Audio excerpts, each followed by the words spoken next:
Dan Pascal Struijk ini sudah bertemu dan berbincang-bincang di saat dia hadir menyaksikan di tribun, dan di sana mereka bercakap-cakap dengan Dani Lanzat dengan Patrick Kluivert juga.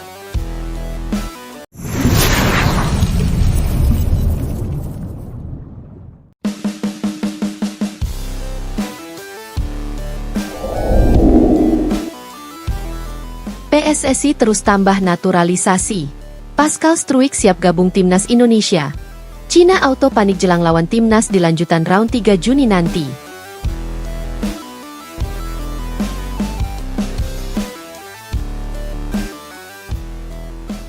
Langkah agresif PSSI dalam mempersiapkan skuad timnas Indonesia untuk putaran ketiga kualifikasi Piala Dunia 2026 zona Asia semakin terlihat serius. Setelah sukses mendatangkan sederet pemain keturunan berkualitas, kini satu lagi nama besar dikabarkan siap memperkuat Garuda. Pascal Struijk, bek tengah andalan Leeds United. Pemain berusia 25 tahun yang memiliki darah Indonesia dari garis kakeknya itu dilaporkan telah menyatakan kesiapannya untuk bergabung dan membela Merah Putih. Kabar ini tentu menjadi angin segar bagi pencinta sepak bola nasional, sekaligus membuat lawan-lawan Indonesia, termasuk Cina, mulai merasa terancam.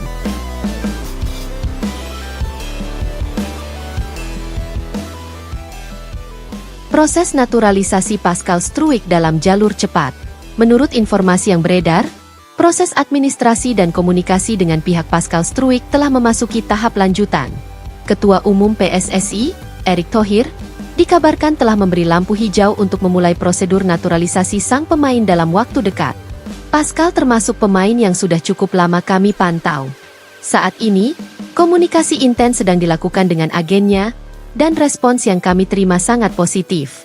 Harapannya, proses ini bisa segera masuk ke tahapan resmi, ungkap salah satu pejabat internal PSSI yang enggan disebut namanya. Struijk sejatinya pernah bermain untuk timnas Belanda U17 dan U21, namun ia belum pernah memperkuat tim senior dalam turnamen resmi FIFA. Hal ini membuatnya masih memenuhi syarat untuk berganti kewarganegaraan dan membela Indonesia, sesuai regulasi FIFA yang berlaku.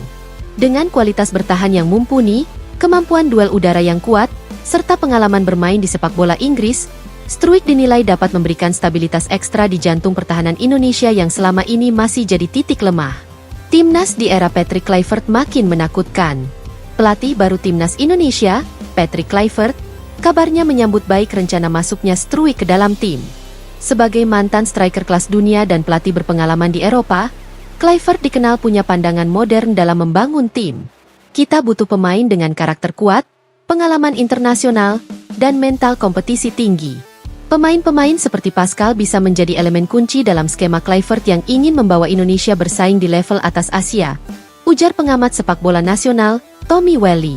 Sejak ditunjuk sebagai pelatih kepala, Kluivert dikabarkan langsung terlibat dalam diskusi pemilihan pemain, termasuk pemain keturunan. Ia ingin memastikan bahwa setiap rekrutan bukan hanya punya darah Indonesia, tapi juga cocok dengan gaya main dan filosofi tim yang ingin dibangun. Cina mulai panik, Asia Tenggara berbenah. Salah satu pertandingan penting Indonesia di ronde ketiga nanti adalah melawan timnas Cina, lawan tangguh yang sebelumnya selalu diunggulkan di atas kertas. Namun, melihat perkembangan pesat Indonesia dalam beberapa tahun terakhir, terutama setelah masuknya nama-nama seperti Jordi Amat, Shain Patinama, Jai Idzes, hingga Sandy Walsh, banyak yang menilai status underdog Indonesia kini mulai luntur. Media-media olahraga di Cina bahkan mulai menyuarakan kekhawatiran terhadap gelombang naturalisasi pemain Indonesia. Beberapa menyebut bahwa skuad Garuda kini telah bertransformasi menjadi tim dengan standar Eropa, yang jauh lebih sulit dihadapi dibandingkan 5 tahun lalu. Indonesia sedang naik kelas. Mereka sudah tidak bisa dianggap enteng lagi. Naturalisasi pemain Eropa membuat mereka kini bersaing setara dengan tim-tim Asia Timur, tulis salah satu portal olahraga Cina. Selain Cina, negara-negara Asia Tenggara seperti Vietnam dan Malaysia pun mulai menyoroti langkah cepat PSSI. Bahkan Vietnam dikabarkan mempercepat proses naturalisasi beberapa pemain mereka sebagai respons atas kemajuan Indonesia di bawah kepemimpinan Erick Thohir. PSSI, ini bukan proyek instan.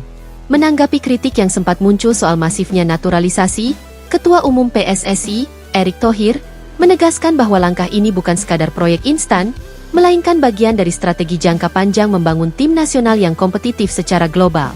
Kita tidak bisa selamanya berpikir lokal. sementara negara lain sudah berlari.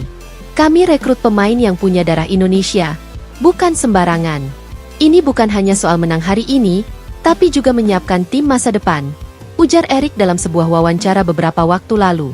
Ia menambahkan bahwa regenerasi tetap berjalan melalui kelompok usia muda, tetapi untuk menghadapi tantangan besar seperti Piala Dunia, diperlukan pengalaman dan kualitas level tinggi yang bisa ditularkan kepada pemain lokal. Menanti debut dan kombinasi idaman. Jika semua proses berjalan lancar, publik Indonesia bisa melihat Pascal Struijk berseragam merah putih pada laga kualifikasi bulan Juni atau September. Kombinasi Struijk-Itzes di jantung pertahanan disebut-sebut akan menjadi duet ideal yang bisa menopang lini belakang selama bertahun-tahun ke depan. Dengan hadirnya pemain-pemain berkelas Eropa dan pelatih seperti Patrick Kluivert, timnas Indonesia kini tak hanya jadi tim kejutan, tapi bisa benar-benar menjadi penantang serius di Asia.